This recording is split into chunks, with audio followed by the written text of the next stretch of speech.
Welcome back. Holly Hudley thought she would never be able to have a baby, having suffered from polycystic ovary syndrome since she was a teenager. Good morning to you, and thanks for sharing your story with us this morning.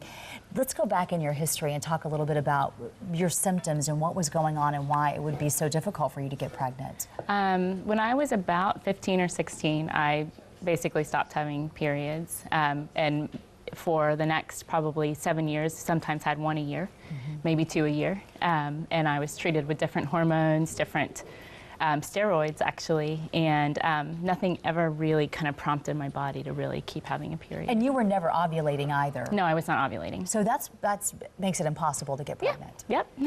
What were your doctors telling you? What were your hopes of getting pregnant at that time? Oh, when I was a teenager, I didn't think about, I knew I wanted to be a mom someday, Right. but I kind of, there's two stories in this. When I was younger, I had always known I wanted to adopt, so that was an easy path for me, but I also knew that I wanted to be a mom in some other capacity, and it just led me towards this treating the symptoms, treating the hormone issues that never really subsided. So let's talk about what happened and what was the turning point for you? When did you feel like your body started healing? You went to the heights of health? I did, yeah. I was on different medications for about 15 years, and then I was 30, and I just kind of cut every traditional medicine piece out and tried going to Heights of Health, and within 5 months I was pregnant.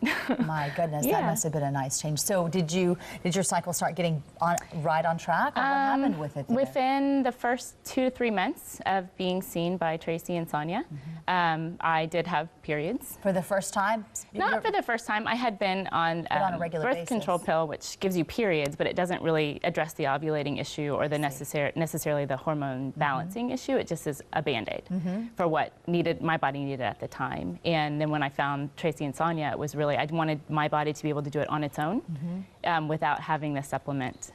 And so you had a baby. I did. And then you had another baby. I did. And then you adopted a baby. I did. You were very busy. I have been very busy.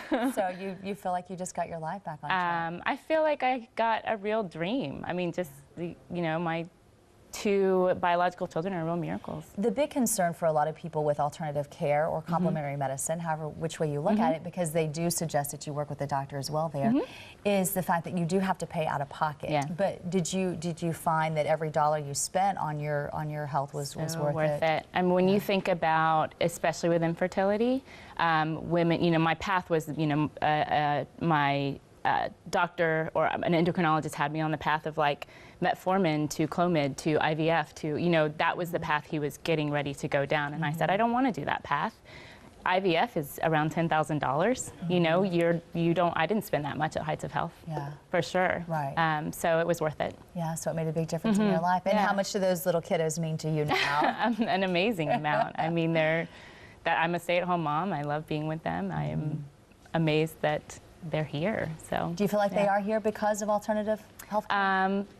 I definitely feel like that was a big push. Yeah, absolutely. A big push. Well, congratulations to you on your big turnaround in your health. And Thanks. And now I understand that you not only have used them for infertility, but you call on them for just everyday colds for the kids. I kind of jokingly say to Sonya that they're my primary care people. I mean, I call them for almost every ailment that my family has. And I think working with them has actually led me towards pursuing my own certification in alternative medicine. How interesting. Well, you'll have to tell us when that happens. We'd love to follow you and see how that goes, Holly. Good to talk to you. Congratulations again on those beautiful babies.